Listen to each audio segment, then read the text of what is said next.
Em um vídeo recente aqui postado no canal, eu comento sobre as possíveis próximas ligações sanguíneas que vão ser reveladas aqui na obra. E nesse vídeo eu comento como esse tema vem sendo tratado pelo Eiichiro Oda recentemente, como por exemplo Barba Negra sendo revelado como filho do Shebek, Sanji tendo toda a sua família e consequentemente sua história inicial revelada. Temos também o Zoro que teve a linhagem Shimotsuki revelada aqui no arco de Wano, mas especificamente dentro de um SBS no arco de Wano, então quem só acompanha o anime talvez não tenha pegado tanto sobre isso, mas a questão é a seguinte: se eu tivesse esperado só mais uma semana para gravar sobre esse vídeo, sobre esse tema, eu poderia falar sobre a mãe do Luffy. Porque olha só, olha o que o Bug Conedits falou aqui nos comentários. Salve supernovas, a mãe do Luffy é a Tritona? E assim que começam as teorias. Assim que esse capítulo 1156 lançou, era inevitável as comparações na aparência dessa mulher com o Luffy. O fato dela ser amazona também ajuda um pouquinho, porque daria uma importância a mais para uma mãe do Luffy, uma possível mãe do Luffy. Até porque seria sim interessante se a mãe do Luffy fosse uma pessoa qualquer de um reino que o dragão simplesmente encontrou nas suas viagens, ou se algum tipo de escrava que ele simplesmente libertou, ou algo do tipo. Seria interessante porque mostraria que a origem do Luffy não é algo tão importante assim, excluindo, é claro, o fato dele já ser o neto do herói da marinha e filho do revolucionário mais importante. Então ele por si só já é um cara importante, o Luffy já nasceu importante. Mas aparentemente, se a gente for levar a aparência em consideração, a Tritoma também seria uma pessoa importante, a mãe do Luffy seria uma pessoa importante, porque futuramente ela herdaria o cargo de Imperatriz de Amazon Lily. E aquela coisa, qual a fonte que a gente usa para usar isso como teoria, o que faz com que a gente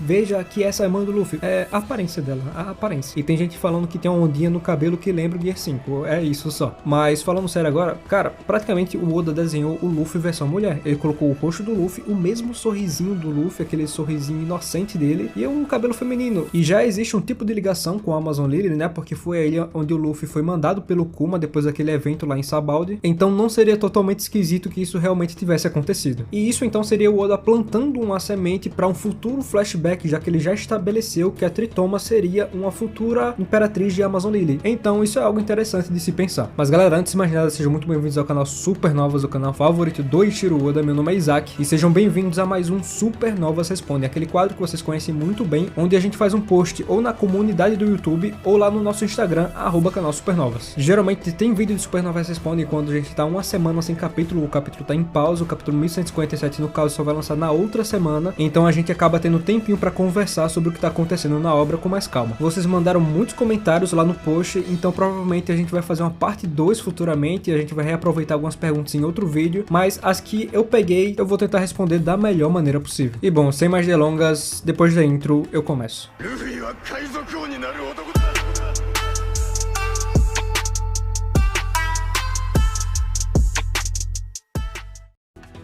E vamos lá, o Bug Conedits, ele fez duas perguntas sobre a mãe do Luffy, né, e sobre o Shebek. Ele fala aqui: o que o Shebek queria com o grupo Galeila era a Pluton. E sim, eu acredito que era isso mesmo, porque quando a gente pensa em Pluton, a gente sempre pensa nos arcos finais de One Piece, com o Luffy pegando a Pluton, usando os Reixes dos Mares, consequentemente tendo a Poseidon como sua ajuda, para salvar o máximo de pessoas possível, é claro, usando como referência a própria Arca de Noé, né, da Bíblia. E resumidamente, Noah significa eventos finais de One Piece. Eu acho que tá tudo ligado para isso, não só a Noah, como também todas as armas ancestrais. E aí, consequentemente, a gente volta aqui pro Shebek. E, consequentemente, pra mim, eu encontro um erro do Oda, porque pra mim, esse flashback do Shebek era pra ser contado no futuro, perto do final da história. Por quê? Porque tem muitos detalhes que a gente ainda não sabe. Um exemplo muito claro: como é que o Shebek sabia da existência do Imu-sama? E o que ele quis dizer com eu vou voltar no futuro? Isso é uma coisa que vai ter um foreshadowing no futuro da obra, muito provavelmente relacionado ao Barba Negra. Ah, Isaac, então por que esse flashback não poderia estar sendo contado agora? Porque tem muito detalhe que a gente não sabe, justamente porque o Oda tá escondendo esses detalhes para ser contada na história do Luffy. E se a gente só vai ver na história do Luffy, a gente só vai entender as reais motivações do Shebek quando a história do Luffy estiver perto do seu clímax. Então, para mim, isso é um grande erro, porque aqui na fala do Shebek, especificamente, eu vou ter que ler ela para vocês. O Shebek fala exatamente isso aqui no quadro final: Elbaf é a chave para trazer a Terra Sagrada às ruínas. A escolha de estar comigo ou não no dia destinado tá nas mãos de vocês. Mas se vocês tiverem culhões, sigam-me, eu levarei vocês para o topo deste mundo. Ou seja, o Shebek já tem bagagem, ele sabe exatamente o que está acontecendo no topo do mundo, e quando eu falo topo do mundo significa Marejoa. Por isso que ele aparece lá com o Imu. Mas aí você se pergunta, como diabos o Shebek sabe de tudo isso, sendo que ele não foi até o One Piece, ele não foi até Laugh Tale? Será que ele não foi até Laugh Tale? A gente tem essa informação por acaso? Porque muito provavelmente o Shebek sabe a mesma coisa que o Roger descobriu quando chegou em Laugh Tale. O Shebek tá agindo como se fosse o cara que vai trazer a libertação, que o Luffy vai trazer algum dia, só que de maneiras diferentes, porque eles têm propósitos bem diferentes. Então quando você me pergunta se o Shebek está atrás da Galela por causa da Pluton, eu posso responder que sim, é 50% de chance de ser, porque a Pluton é uma arma ancestral que vai ser usada no final de One Piece, assim como eu citei a Noa, que também tem suas relações pra estar lá, e a Pluton foi descrito como um navio de guerra, né? Então tem todo sentido sim. E ainda sobre o Shebek, o Alan Leandro falou o seguinte: seria possível que a cirurgia perene transferisse a alma de um corpo para outro, fazendo com que o usuário tenha uma vida eterna? Acredito que Shebek usou isso e transferiu sua alma para Barba Negra para continuar seu sonho, mas sabemos que o Barba Negra tem 3 caveiras, então Shebek já tinha alguma alma dentro dele que guiava para esse sonho e agora 2 almas estão com Barba Negra? Fica aí a teoria de quem seria essa alma. Cara, é uma boa teoria, porque na primeira aparição do Shebek, todo mundo, literalmente todo mundo, já fez essa relação do Shebek com a Ope no Mi devido à posição dos dedos que ele utiliza nessa primeira cena, fazendo relação, claro, com o Law, como ele usa os dedos. E sabe, tipo, memória muscular? A Akuma no Mi seria mais ou menos isso, só que seria algo como se fosse memória espiritual ou algo assim. Porque sempre que um usuário herda um Akuma no Mi de outro usuário que já morreu, no caso, ele também herda os trejeitos dele, a forma como ele usa a Akuma no Mi. Por exemplo, o Sabo, quando come a Mera Mera no Mi, ele já sabe o nome do ataque que o Ace usava, mesmo não tendo contato com o Ace. Aparentemente, o Sabo, lá no Exército Revolucionário, ele só conhecia o Ace pelos jornais. Outro exemplo é o próprio Bartolomeu, que ele também cruza os dedos, né, para fazer seus escudos com a Baribari no Mi, e o antigo usuário da Baribari no Mi, o Korozo Messimi Maru, ele também fazia a mesma posição nos dedos. Então aí já existe essa ligação do Shebek com a Ope no Mi se a gente for comparar com o Trafalgar Law, como ele usa a Akuma no Mi também. Outro ponto interessante é que o Shebek fala sobre conseguir 2 Akumas no Mi, mas em nenhum momento ele fala que quer comer nenhuma dessas Akumas no Mi. Ele fala que um é pro Harold, mas a outra ele não fala que é pra ele. Ele só fala que é importante que ele tenha essas frutas. O que pode dizer que ele já tem um Akuma no Mi, que ele já comeu um Akuma no Mi, que seria a Ope no Mi. Devido a isso, ele não poderia comer uma segunda Akuma no Mi, porque a gente sabe, né, se comer, morre. Outro ponto que reforça que o Shebek está sim dentro do Barba Negra e pode ser sim um tipo de despertar da Ope no Mi, é que o Luffy naquela cena junto com o Zoro fala que não é ele, é eles, mencionando o Barba Negra naquela cena. E daí pulamos para uma cena recente, que é o Shebek falando pro Imu-sama que vai voltar para Marijoa para os dois terem o seu reencontro. Mas só que dessa vez não vai ser o Shebek em si, mas como se fosse a alma do Shebek dentro do Barba Negra, e isso faria muito sentido. E assim, galera, eu gosto sempre de pensar mais no sentido de vontade herdada. O Shebek vai voltar por quê? Porque o Barba Negra meio que herdou sua vontade e vai fazer isso por ele. Assim como aquela cena maravilhosa do Barba Branca falando lá na Guerra dos Maiores que o Ace pode ter morrido, mas a vontade dele não. Então provavelmente alguém vai herdar essa vontade do Ace e vai fazer algo que ele talvez não tenha conseguido e vai fazer. A mesma coisa servia pro Roger, pro Shebek. Eu gosto muito mais de seguir por essa linha de raciocínio, mas acredito que no sentido de Shebek tá mais para esse lado mesmo, sobre a alma ter sido transferida por Barba Negra. Isso é uma teoria que a gente fala já há muito tempo. Não especificamente do Shebek, mas que o Barba Negra fosse mais de uma pessoa em um corpo só. Até porque também já foi dito que o Barba Negra tem um corpo estranho, então faz todo sentido. Mas vamos aí pro próximo comentário de vocês. O Baby Internet 404 mais especificamente falou o seguinte: salve supernovas, ao invés de teoria vou trazer uma reflexão para a comunidade. A cada capítulo que se passa sinto aquela mística envolvendo o Roger sumindo, aquela imagem de ser o rei e etc. Já não parece tanta verdade, tem algo mal contado aí, o que vocês acham? E assim, Baby,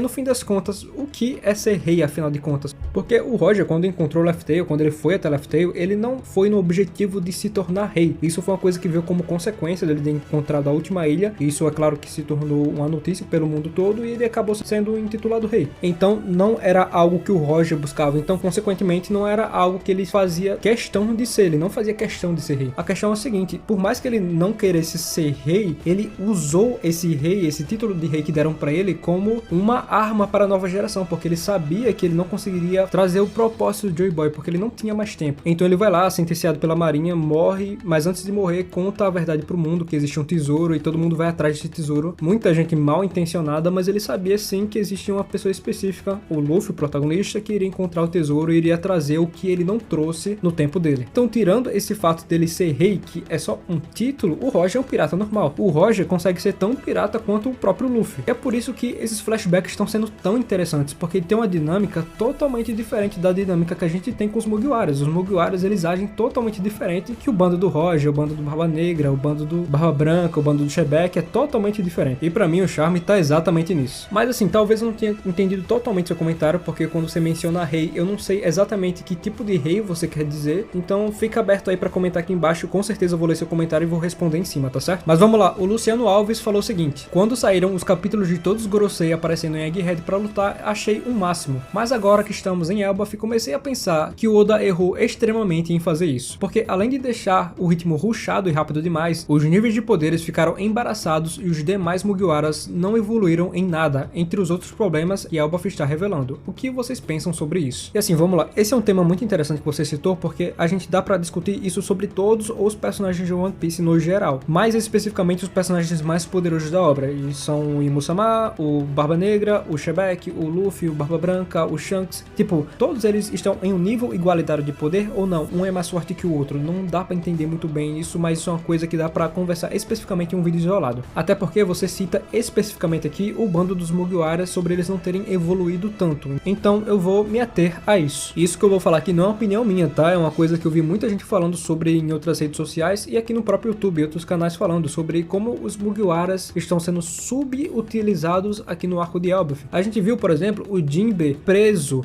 por uns 3, 4 capítulos sem fazer nada, sendo que o Jinbe é um cara muito poderoso, é um cara muito forte. Quando a gente vê um Jinbe entrando para a tripulação do Luffy, a gente vê, pronto, as coisas vão ficar mais fáceis a partir de agora. E não é isso que eu tô vendo. A gente teve até uma luta rapidinha da Robin, mas que também não foi nada demais, eu esperava bem mais da personagem. E sobre o Luffy, Zoro e Sanji não dá pra falar muito, porque parece que eles vão entrar em ação só quando o flashback do Loki acabar, então não dá pra falar muito sobre eles. Dá pra falar sim sobre o Sanji, porque coitado, o homem tá sofrendo, eu espero que ele tenha alguma luta digna nesse arco. Mas sim, sobre os Mugiwaras, nessa reta final eu esperava bem mais deles. Comentem aí se isso é uma coisa que só eu acho ou vocês acham também, porque eu não quero estar sozinho nessa. E o Luciano comenta aqui também sobre achar o ritmo muito rushado, e eu concordo, e eu também acho que tem que ser rushado mesmo, porque cara, 1157 capítulos de One Piece e em algum momento as coisas tinham que ser rushadas, e se era pra rushar em alguma coisa, eu acho que seria nos Gorosei mesmo, porque parece que eles não são muito são só lacaios do Imu-sama. O importante mesmo é o Imu, o mais importante é a figura do Imu. Então o Oda meio que deixou claro que o foco dele não vai ser os Gorosei, eles estão lá só pra tipo ter uma distração pro Imu, mas o foco mesmo vai ser o Imu. Mas galera, o Oda deu uma pausa no mangá, né, no capítulo 1156 pro capítulo 1157, e o canal também deu uma pausa. Eu gravei esse vídeo aqui mais pra conversar com vocês sobre o que está acontecendo na obra, eu acho sempre importante a gente fazer esse tipo de vídeo. E próxima semana volta a análise do capítulo 1157 e volta os vídeos de teorias. Eu espero muito que vocês tenham gostado, eu tentei responder da melhor maneira possível. Como eu falei lá no começo, não deu pra trazer todas as perguntas que eu queria trazer, porque era muita pergunta boa, muito comentário bom que vocês deixaram lá no nosso post, mas que ainda podem ser usados em um próximo vídeo, então nem se preocupem. E sobre as minhas respostas, vocês concordam, discordam sobre tudo que eu falei? Comentem aí as partes que vocês mais acharam interessantes. E eu fico por aqui. Fiquem bem e até a próxima. Valeu!